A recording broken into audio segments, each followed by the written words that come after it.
Today's wish comes from Jeff Wetzler. Jeff is the co-CEO of Transcend, a nationally recognized innovation organization and an expert in learning and human potential. For over 25 years, he's used that business and leadership experience to support some of the world's top corporations, and he's also facilitated learning experiences for leaders around the world. Jeff is the former Chief Learning Officer at Teach for America, and he's the author currently of a great book. Almost finished it. It is outstanding, folks, called Ask. Tap into the hidden wisdom of people around you for unexpected breakthroughs in leadership and life. How true is that? We need that more than ever. Jeff, welcome to the show. Thank you. So good to be with you, Joe. So what do you wish more people knew? I wish that more people knew about the wisdom that was hidden around them, honestly. I wish that people understood that they were surrounded by their colleagues, their clients, their investors, their friends, family, who are full of observations, ideas, perspectives, feedback, that if only they knew, they would be better off. They would make better decisions. They would innovate better. They would save time. They would have stronger relationships. But so often they, and I'll put myself in the they as well, so often we don't realize that the people around us have those perspectives and insights because they don't tell us. You said something in the book, and I think I'm paraphrasing here, but I think I got it. In a culture that rewards certainty over curiosity and displays confidence over humility, it's all too easy to just rise to the ranks of leadership without ever really learning how to ask and listen fundamentally.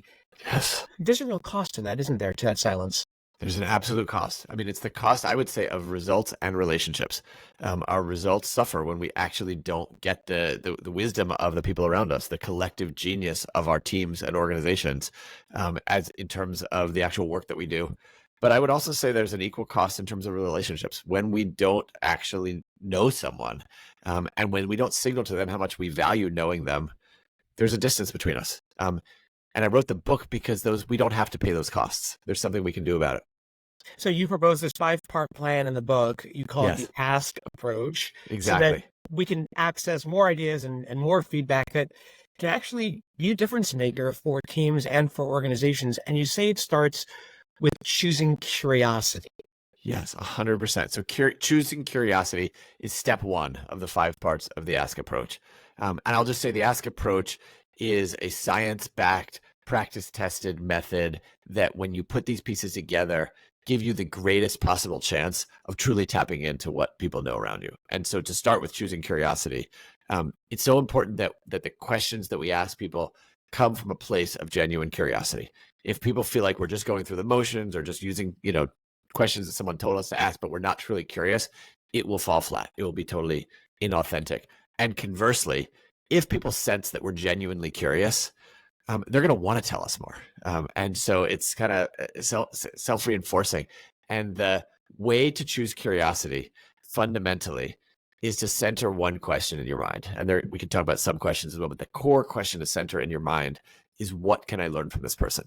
When we're sitting across from someone or in a meeting with a bunch of people and we're really asking, what can I learn from them? As opposed to what can I tell them, or how can I correct them, or what can I get them to do, or etc.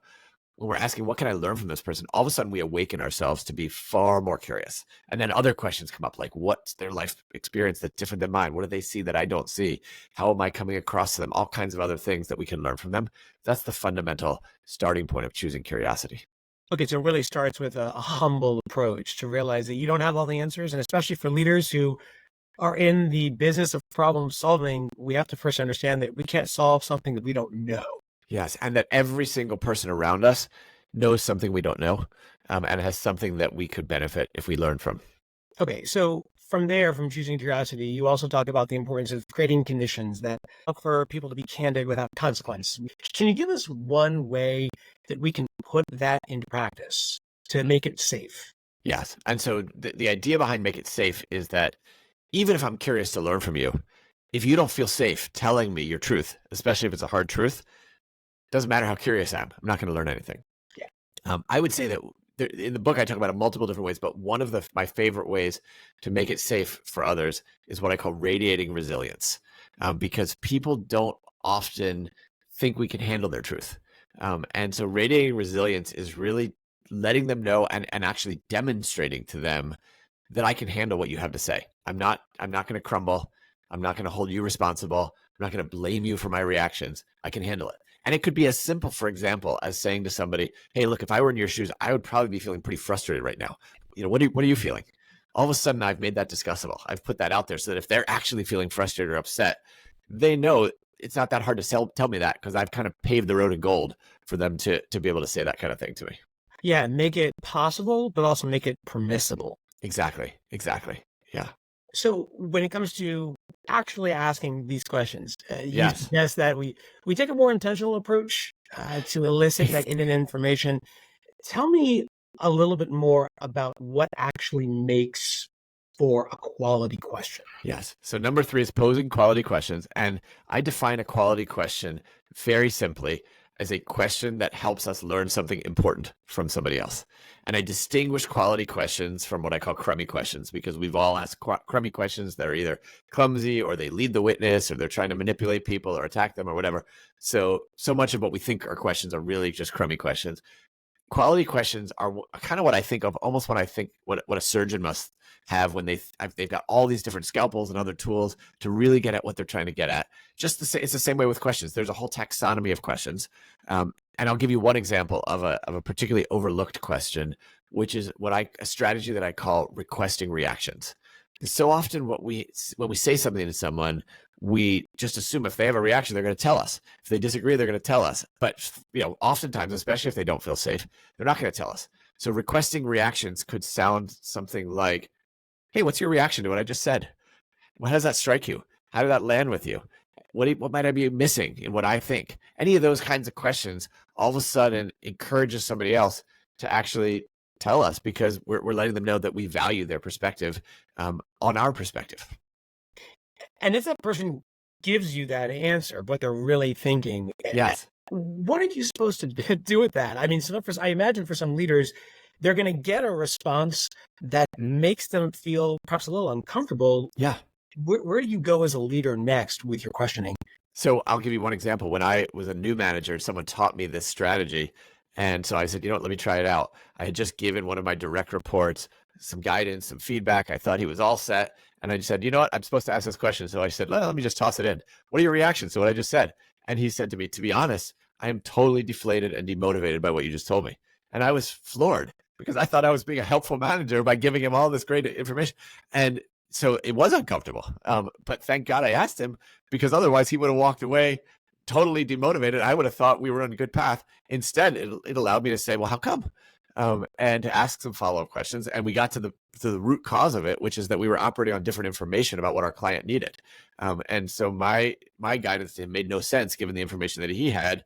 And so once we were able to exchange information, we got on the same page and we were able to move forward. It didn't take more than 5 minutes. But had I not asked that question, we might have lost hours or days based on our misunderstanding of each other. Yeah, you would have been moving forward, but you wouldn't have been moving forward together. Exactly. Yeah, that's really important. So the fourth part of ask is scanning for these emotions and actions. What the person either shows or signals to you in the course of that conversation, but it's also what they're trying to accomplish. I like that a lot. Yes. And it really is kind of practice, right? Yes. So number 4 is listen to learn. And it all comes down, once we pose the question, it all comes down to, do we actually hear what they have to say and what's most important, and also what they're not saying as well. Mm-hmm. And so in the book, I talk about, we have to listen through 3 channels. Most of us are trained, or just have learned to listen to one channel, which, for me is the content of what someone's saying, the facts, the information, the claims that they're making. But there's 2 equally important channels. A second is the emotions. What are they conveying? What are they displaying? And the third is the actions that they're taking. What are they actually doing? Are they asking me questions? Are they pushing back? Are they supporting what I have to do? Are they delaying? Any number of different kinds of things. So content, emotion, and actions. I think about it almost the same way that a skilled musician would be able to listen for the percussion and the vocals and the harmony, and really get a much richer sense of a piece of music. And we can do the same thing. We can train ourselves to be listening through all 3 of those different channels. Yeah, that's really important, to really see the whole picture and to capture all that information by scanning for all those different things. Yes. So the last part here I found to be most provocative, because it's not just the questions that we're asking others, it's also the questions that we're asking of ourselves. Yes. What it all means and how others can perhaps act on the information, and how we can act on the information that we just. Number 5 is called reflect and reconnect. It is my favorite of the 5 practices because I'm a learning nerd and junkie, and reflection, I think, is really where we squeeze the learning out of anything. You can have an experience but not get the meaning out of it if you don't reflect. And so I try to break reflection down into a very simple and practical process, which I call sift it and turn it. So sift it is just basically to say, first of all, let's just review what we heard from the other person. That might mean looking at our notes or just thinking back to the conversation or listening to a video or the transcript, and just simply asking ourselves, what's valuable? What are the top 2 or 3 things that are valuable? What else can I let go? Sometimes it's helpful to sift it with a friend or a colleague so that we're not accidentally sifting out the wrong things. But once you got those few nuggets, then you turn it. And I talk about 3 reflective turns. The first I call story level reflection, which is, what did I hear from this other person that might affect the story I have about myself or them or the situation or the issue that we're dealing with? The second is steps level reflection, meaning what steps can I take based on what I heard? So how do I convert it into action? And the third I call the stuff. That's our deeper stuff. So is there anything I heard here that might challenge some deeper assumption I have about myself or this group of people or my biases or my ways of being? So we can just turn it, story, steps, stuff, and ultimately squeeze out the good insight. And then the last piece of it is closing the loop, which is the reconnect part, which is going back to the other person and saying, this is what I learned from you. And this is what I'm going to do about it. And this is how I grew from our exchange. And it's so rare that people get that kind of, closing the loop back to them. But it does a few things. One, it signals how much we value them. Second, it actually gives them a chance to correct or nuance what we learned, because maybe we learned the wrong lesson and they can adjust it with us. But third, I think it really keeps the door open for more sharing over time, because they know their time was not wasted. It was a really good use of their time. So it brings us closer and increases the openness over time in the relationship. This is an absolutely fantastic framework for leaders to, uncover what is hidden right in plain sight.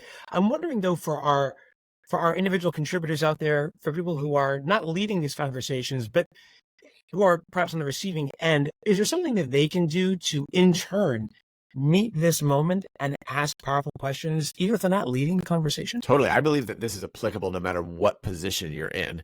And I'll even say that, like, for somebody on a team, they may be thinking, well, my leader must feel safe to tell me all the things that I could be doing better or what's going on. But their leader may not feel safe for any number of reasons, or may not have the skills, or even may not have the time. I lead a lot of people, and despite how much I believe in feedback and the importance of learning, I will admit that oftentimes I will have an observation about somebody, but I'm so rushed to my next meeting that I don't go on to tell them, and I forget to circle back, and I move on, and they don't get that learning opportunity. But I always say to my team, I promise you, if you just say to me, hey, Jeff, what feedback do you have? What could I have done better? Is there anything that you want to share with me about that meeting? It'll stop me in my tracks. I will pause me, and I will contribute to their growth. And so I will say that, if you are in a position where you feel more junior, or if you're in a position with your client or anybody else where you feel like maybe the other person has some kind of power, you can empower yourself by using the ask approach in a very similar way to get a ton of really interesting insight from the people, quote, above you. The book is Ask, and the author, and I feel like I have so many more questions I want to ask him, but we don't have time for now. We're going to have to do a part 2. It's Jeff Wetzler. Jeff, thanks for sharing your wish with us today. Thank you. It's great to be with you.